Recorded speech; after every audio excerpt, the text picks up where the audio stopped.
Genesis and look at them carefully, try to analyze them. And I'm in no hurry, so we can do it slowly, or if ideas occur to you while we're doing it, so then it's perfectly all right to talk about them.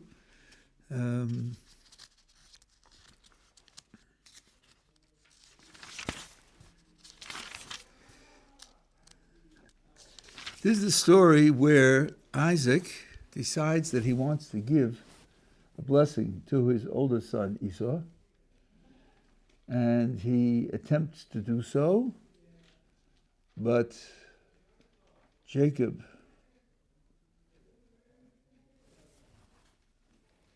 impersonates Esau and gets the blessing, and then there's an aftermath, and of course we want to understand what were the motivations of the people, and how did their logic work, and what were the plans, what were the expectations, and we'll want to understand some of the details in the text as well. So what I recommend we do is read through it, and we'll stop and ask questions that occur. It would be good if somebody could write them down, so to keep us honest, in the end. And we'll see the lay of the land, and then we'll go back through it and try to put it together with kind of coordinated logic, and then learn the lessons from the story, which I think are very profound.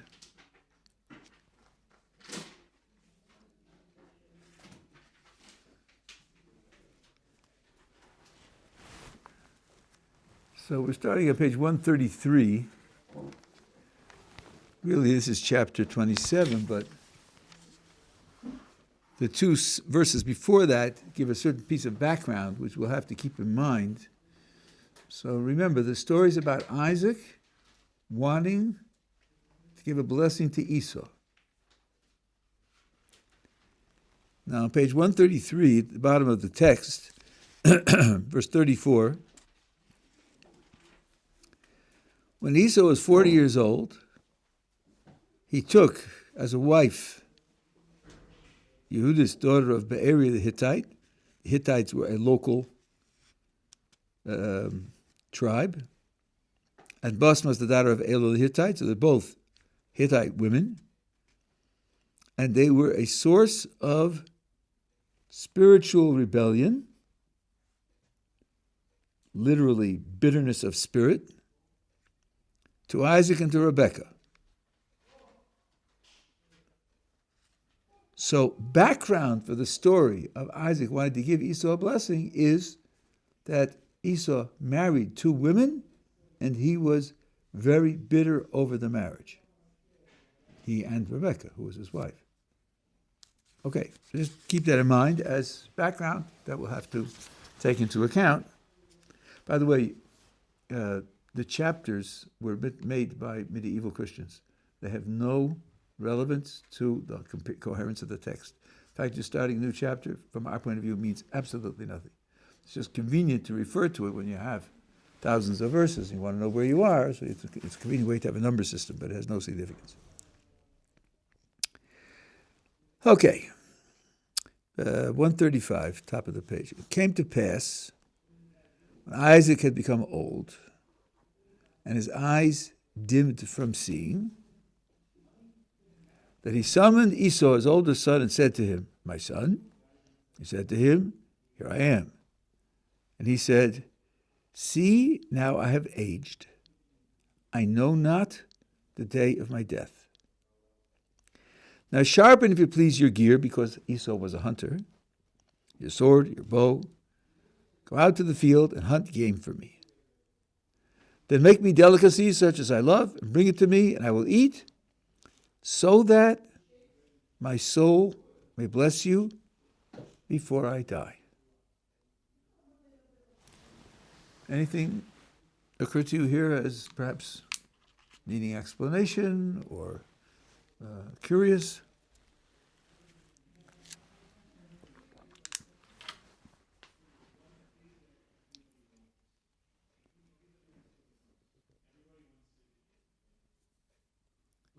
Was Isaac and Rivka, were they upset about Esau? I mean, probably Rivka, but did Yitzchak realize like who Esau was married to? Well, it says on the previous page that they were bitterness of spirit to Isaac and Rebekah. Isaac was put first. So he definitely was upset with what was going on. And if he didn't know who they were, I don't think he would have been upset. So I would assume that he knew. And because he knew, he was upset. What's the proposition here in verses 1, 2, and 3, 4? Proposition is, Isaac says to Esau, I want you to go hunting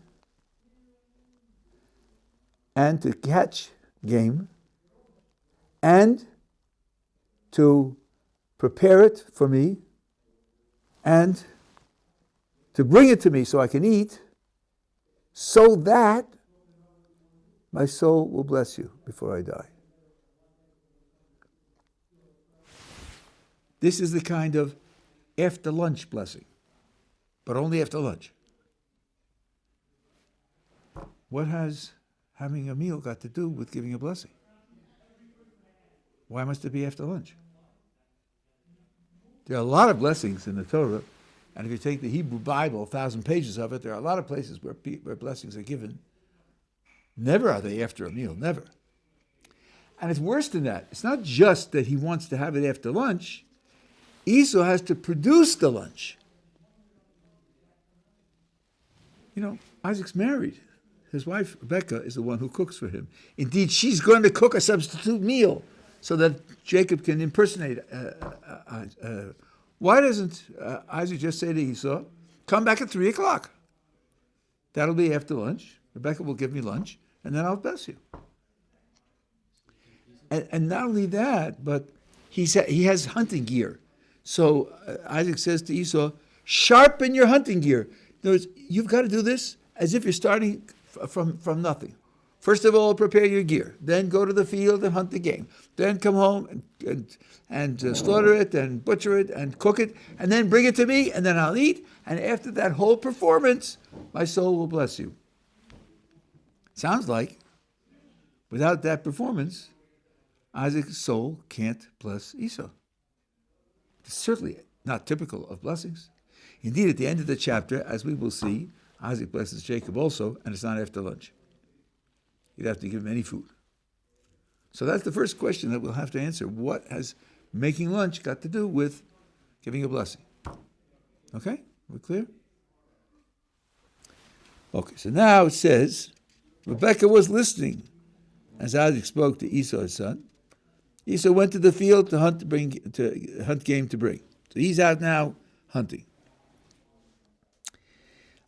I don't think the word but is really appropriate in the translation here. Rebekah said to Jacob her son, saying, behold, I heard your father speaking to your brother Esau, saying. So she was listening. She was in the tent. She was in the house. She has a right to be there.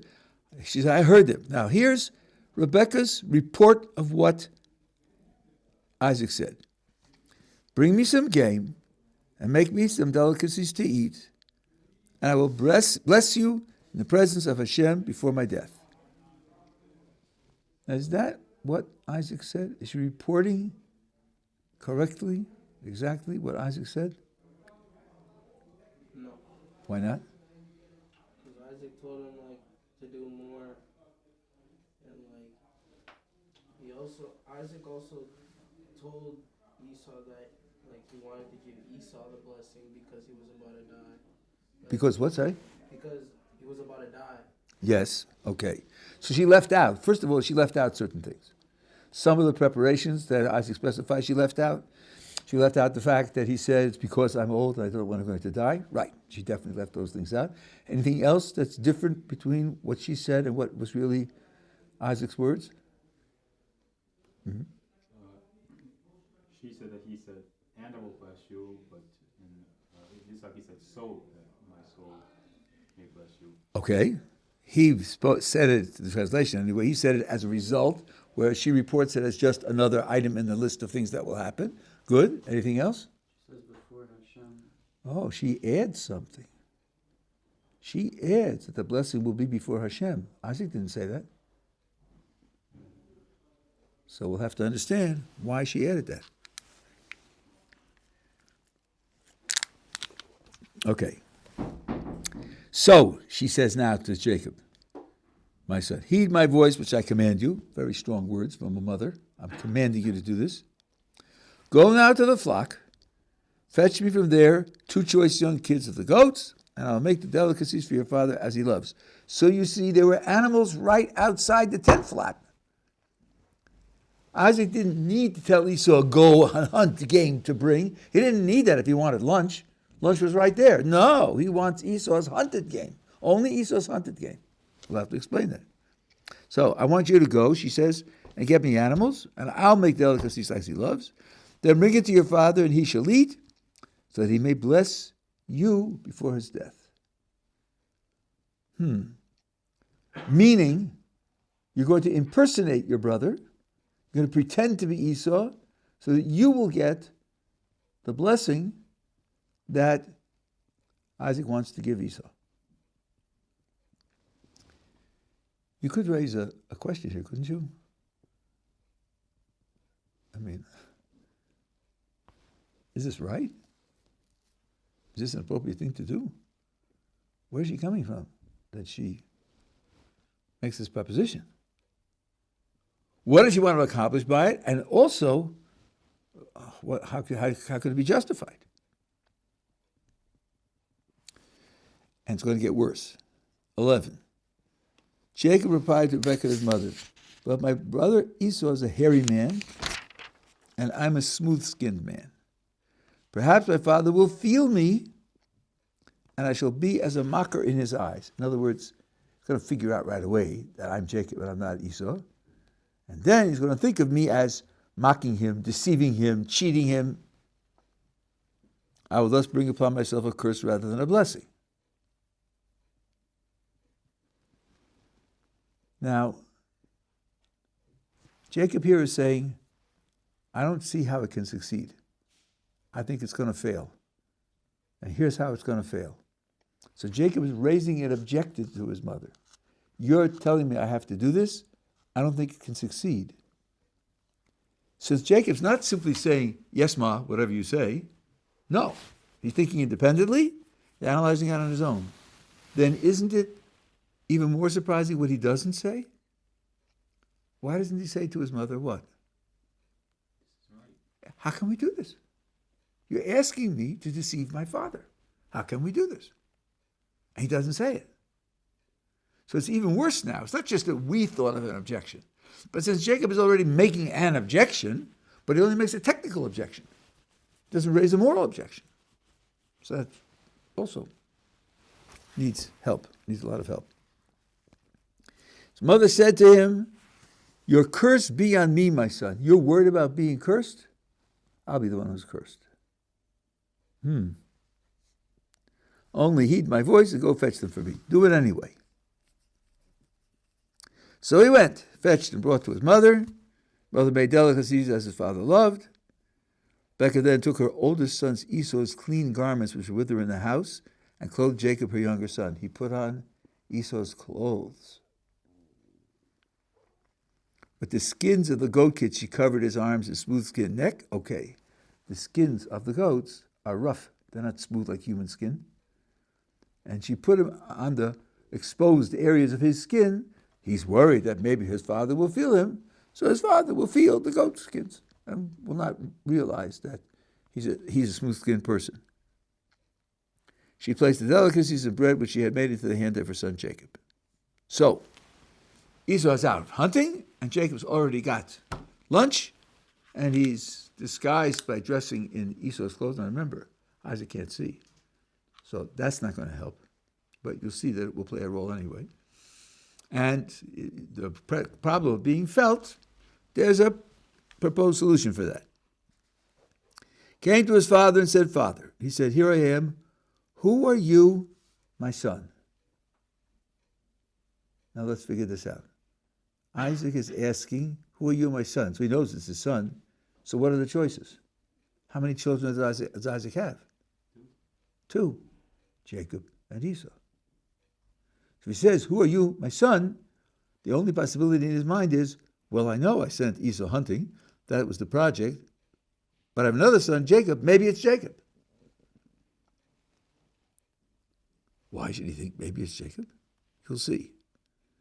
So Jacob said to his father, it is I, Esau, your firstborn, which on the surface is a straight lie. Okay, you could play with the language a little bit. I'm not going to do that now anyway. I've done as you told me. Rise up, please, sit and eat of my game, that your soul may bless me. Jacob speaking out the proposition that Isaac wanted. Isaac said to his son, how is it you were so quick to find my son? Man, that was fast. How did you get to the field and hunt wild game and then bring it home and slaughter it and then prepare it so quickly? And he said, because Hashem, your God, arranged it for me. Yeah, it was quick. Because it was very easy. It was direct. Happened right away. Because Hashem, your God, made it easy for me. And Isaac said to Jacob, come close if you please so I can feel you. Aha! Just what Jacob was afraid of. It's actually coming true. Are you indeed my son Esau or not? So Jacob's explanation doesn't satisfy Isaac. Yeah, you said that God arranged it for you. Anybody could say that. I'm not convinced who you are. And I want to verify for myself. So Jacob drew close to his father, who felt him and said, the voice is Jacob's voice, but the hands are Esau's hands. Aha, Rebekah's subterfuge, her plan is working. She put the goat skins on his arms, and Isaac feels the goat skins and thinks, that's not Jacob's skin. That's not Jacob's skin. That's Esau's hands. But look at what Jacob says. He says the voice is Jacob's voice, but the hands are Esau's hands. He's got contradictory evidence. Now, why do you think he's saying the voice is Jacob's voice? Why is he saying that? Is it perhaps because he recognized the tone of Jacob's voice? I don't think so. Can you figure out why that's not an acceptable explanation? That he recognized the tone of Jacob's voice? They're twins. Sorry? They're twins. Well, number one, they're twins. Now, I don't know whether they were identical or fraternal. Perhaps they were fraternal twins. I think that's probably more likely because it says Esau had red-colored hair when he was born and Jacob didn't. But more than that, let's think of the scenario, how we've gone through the scenario now. When Jacob raised an objection to his mother, what did he say? Maybe he'll feel me. Well, if Esau is a basso profundo and Jacob is a tenor, why didn't Jacob say to his mother, he'll hear me. The minute I open my mouth, I'm dead in the water. He'll recognize my voice. Why didn't he raise that objection? Much more, he's got to speak. That's going to happen for sure. Will he feel him? Will he not feel him? Maybe yes, maybe no. Obviously, he was confident that either his voice naturally sounds like Esau's voice, or he could make it sound like Esau's voice. He wasn't afraid of being discovered by talking. So when the text says the voice is Jacob's voice, it's not plausible to say that he heard the tone of the voice, because if that were the case, Jacob would have raised that as an objection when he was objecting to his mother that it won't work. Yeah. Maybe it's because Jacob said Hashem, your God, something to do with that, and maybe Esau wouldn't have said that or something. Very good. That's exactly what the rabbinic translation says. Exactly what he used language which wasn't Esau-type language. That's what he meant. Because otherwise, it's not meaningful. So now he says, okay, you talk, Jacob talk, and you have Esau's hands. And the text says, he did not recognize him because his hands were hairy, like the hands of Esau, his brother. That means to say he didn't recognize that it was Jacob. Well, he didn't recognize it was Jacob, and he knew there were only two choices because he said my son at the beginning. So if he doesn't see that it's Jacob, so he concludes that it's Esau. And that's where he's standing. So he blessed him is problematic. I'm not going to go into that now for what that means particularly. But at any rate, this is not the blessing that we was talking about before because he hasn't had lunch yet. But he asks him again. He said, "You are indeed my son Esau," and you could translate it as a question. And he said, "I am." So Isaac says to him, "Serve me, let me eat of my son's game, that my soul may bless you." Again, because I'm eating of my son's game, therefore my soul will be able to bless you. So he served him, and he ate, and he brought him wine, and he drank. Then his father Isaac said to him, "Come close, if you please, and kiss me, my son." So he drew close and kissed him. He smelled the fragrance of his garments. Aha! So that's what Rivka had in mind. She put Esau's garments on Jacob. That's what it said. Well, garments have an aroma. He smelled that. He thought, okay, this must be Esau. He's confirming his decision that this is Esau. And blessed him, and he said, now comes the blessing that Isaac wanted to give to Esau, and now is going to Jacob because Jacob is impersonating Esau. Let's pay very close attention to the content of the blessing. 28, and may God give you of the dew of the heavens and the fatness of the earth, and abundant grain and wine. So far, what does the blessing contain? Food, and if it's abundant, from agriculture you can make money. It is possible. It means support, physical sustenance, physical support. That's 28. 29, peoples will serve you, regimes will prostrate themselves to you, be a lord to your kinsmen, and your mother's sons will prostrate themselves to you. What's that? Sorry? Yeah, power, authority, influence. So we got material support, money, we have power. Cursed be those who curse you, and blessed be those who bless you. Your allies will do well, and your enemies will do badly. General success in terms of the competition or the help that you will get from other people. So it's money, power, and generalized success. Anything strike you about that being the content of the blessing? There's nothing spiritual here. Nothing directly spiritual. For us, ultimately, even the whole physical world is spiritual, but that's only afterwards. That's only when you develop it in a certain way. But nothing directly spiritual here. Okay, that's one thing. What else? What else? Maybe this is now Isaac blessing Jacob. This isn't the beginning of the history of the family. This isn't the beginning of the history of the people. There was a prior stage, wasn't there, called Abraham? Right? How about continuity? Were there blessings in the family before this? How about becoming a people? Becoming a nation? How about inheriting the land of Israel? All that is left out. And it's not just that it's left out so it's puzzling because of the history. At the end of the chapter, you'll see that Isaac will give this to Jacob. Which means when Isaac sees what he thinks is Esau standing in front of him, he says, okay, this is Esau, I want to bless him, and this is what I want to give him. Money and power and success. And as far as becoming the nation of Israel, and as far as inheriting the land of Israel, absolutely not on the table. Not on the table. And indeed, it's saved for Jacob. So we have to understand what was his purpose in giving the blessing. How did he think of the two children? How did he think of their different roles? All that we'll have to answer. Now, let me ask you a side question. So Jacob and Rebecca's pushing Jacob to go to this deception. Maybe he'll feel me. discover that I'm really Jacob, it'll curse me. No. Here, put these goat skins on, and you'll be able to do it. Okay.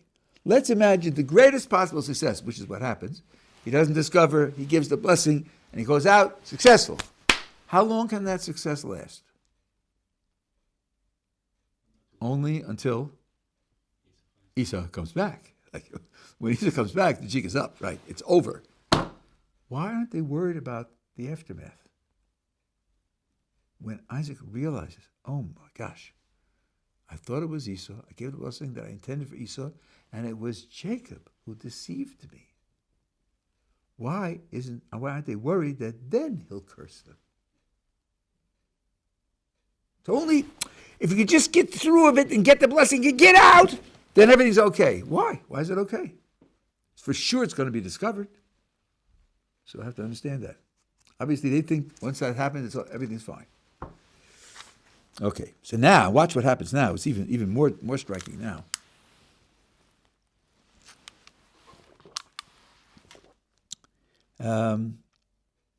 As it was, this was 30, when Isaac had finished blessing Jacob, and Jacob had scarcely left. I mean, here's what you call staging in drama, right? Jacob is exiting stage left, and Esau is coming in stage right, And just as he goes behind the curtain, Esau comes barging in.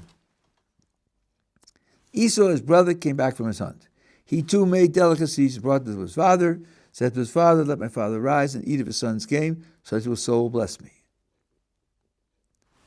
Isaac, his father, said, who are you? Who are you?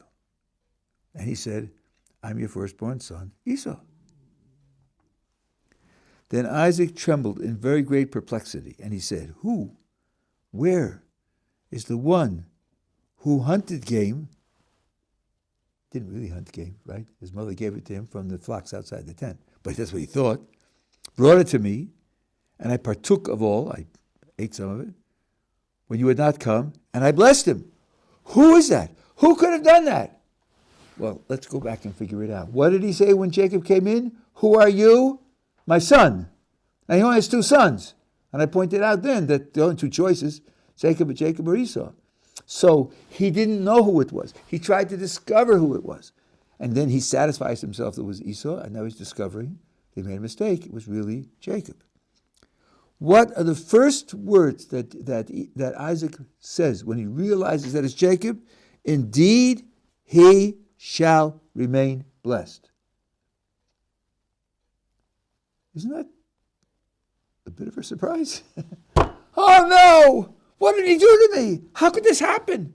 Why didn't God protect me from this? This isn't what I wanted. Well, you cheated me. You lied to me. No. All he says is, he shall remain blessed. Okay, that's Isaac. Isaac's the second patriarch. He's on a very high level, and so on and so on. Maybe there are explanations there we can't think of. But look at Esau's response. When Esau heard his father's words, he cried out exceedingly great and cried. He said to his father, bless me too, Father. Even he doesn't say, but Abba, it was a lie. You didn't know what you were doing. It's a misfire. No. Just, okay, I'm your son also. Give me a blessing also. Obviously, they take this as, we say in Yiddish, upgeret. This is done. It's over. It's irrevocable.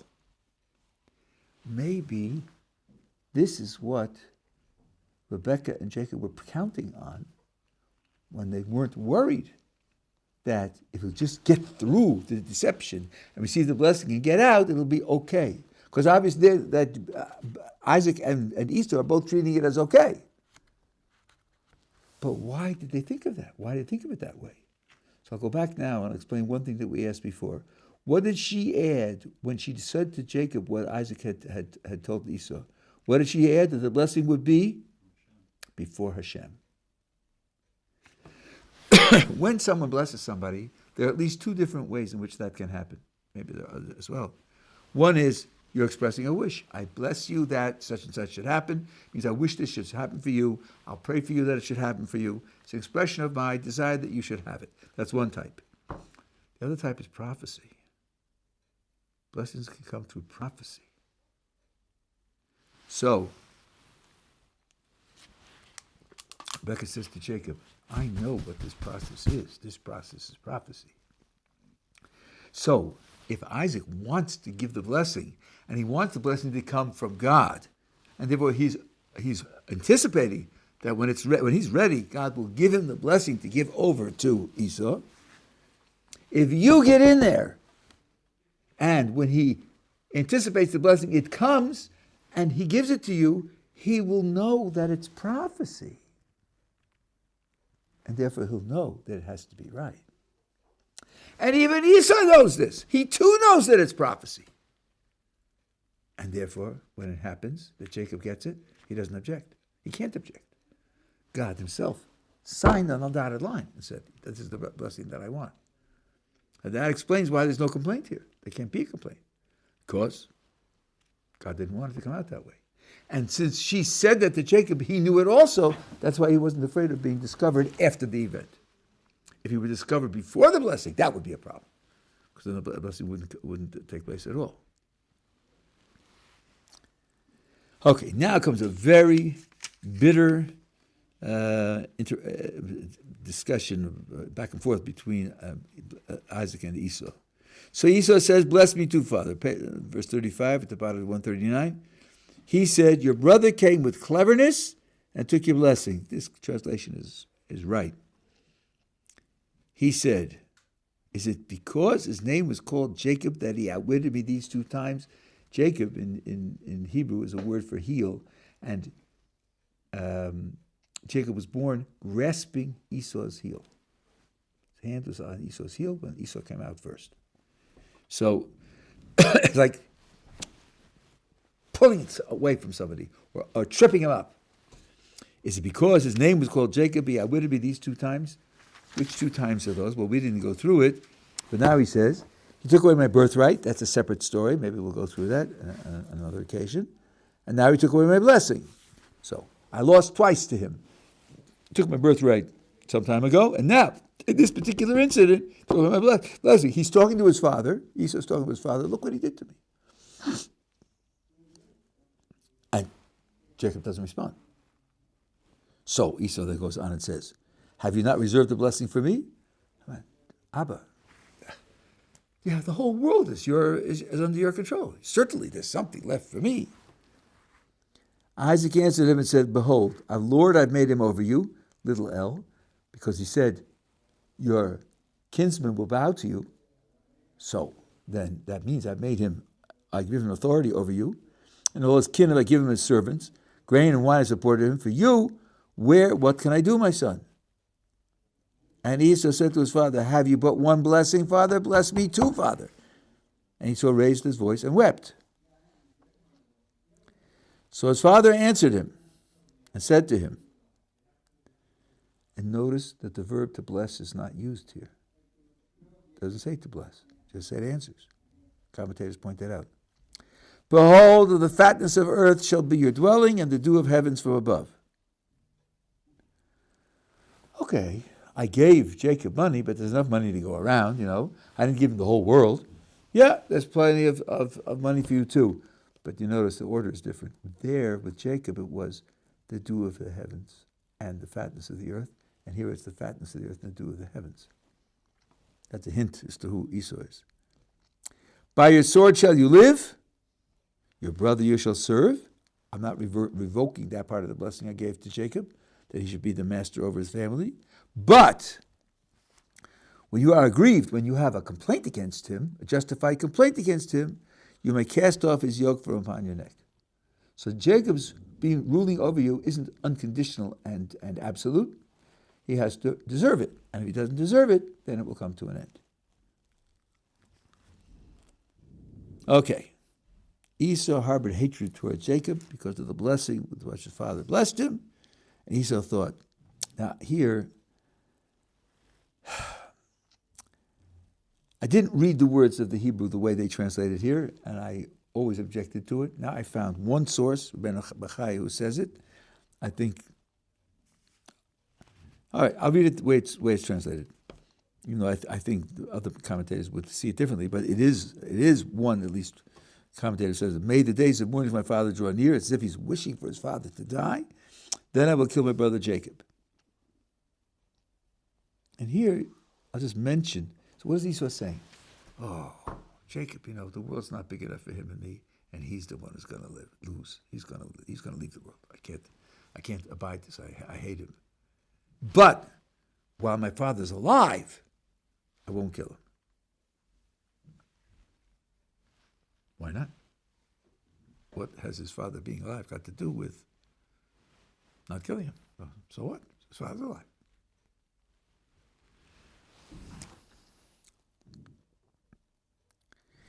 So, 42. When Rebekah was told the words of her oldest son Esau, she sent to summon Jacob, her younger son, and said to him, "Behold, your brother Esau is consoling himself regarding you to kill you." In other words, he's consoling himself. You cheated me. You took my blessing. I'm sorry. I left something out. Let's go back. Let's go back to 41. This is very important. Esau harbored hatred because toward Jacob because of the blessing with which his father had blessed him. What's the top line of this page? Page 141.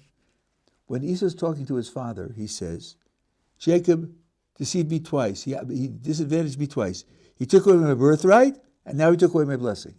A double complaint, right? Verse 41 expresses, those are the words he spoke to his father. Verse 41 expresses his inner mind. He hated Jacob. Why did he hate Jacob? Because of the blessing. Not because of the birthright and the blessing. He was lying. The birthright meant nothing to him. He just said it to stoke the fire against his brother in his father's eyes. This is an indication of who Esau is. Really, this blessing bothered him. And the birthright didn't bother him at all. Okay, so now Rebekah says to Jacob, "Behold, your brother Esau is consoling himself regarding you to kill you. So now, my son, heed my voice and arise, flee to my brother Lavan, to Haran." She has a brother living over there. "And remain with him a short while until your brother's wrath subsides." Until he's not so angry anymore. So your brother's anger against you subsides. He forgets what you have done to him. Then I will send and bring you from there. Why should I be bereaved of both of you on the same day? Yeah.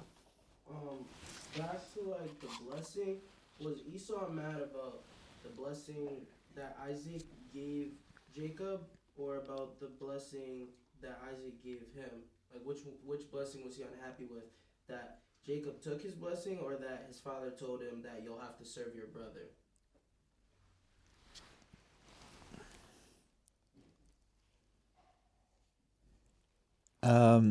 It's a good question. When you look at 41, the pronoun is ambiguous. Esau harbored hatred toward Jacob, so I got two people in the sentence, because of the blessing with which his father had blessed him. Well,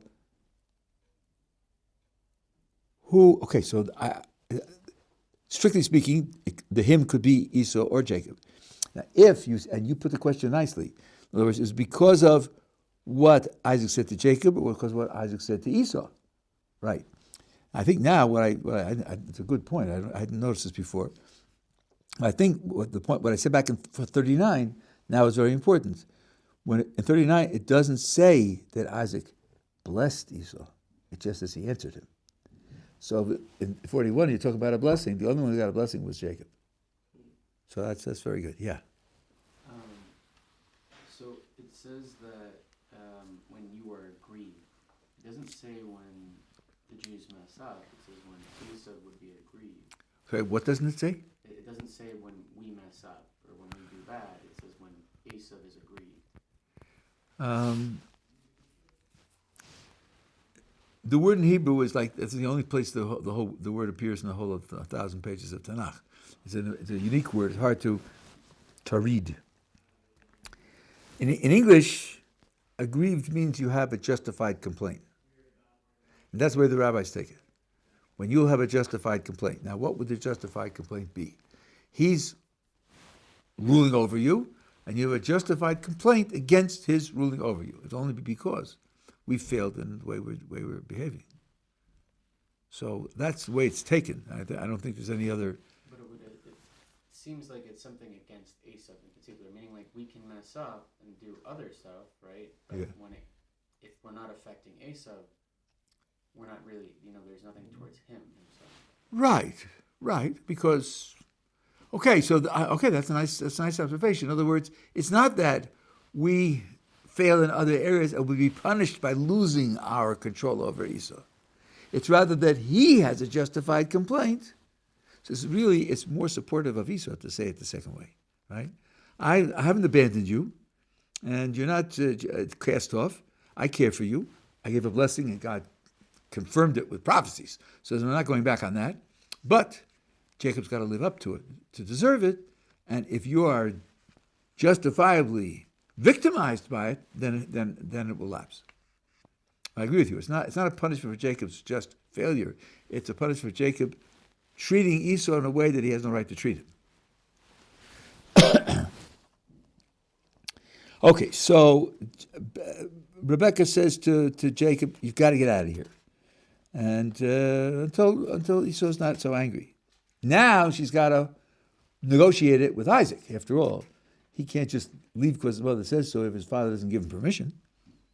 Rebecca said to Isaac, "I'm disgusted with my life on account of the daughters of Ches, the Hittite women.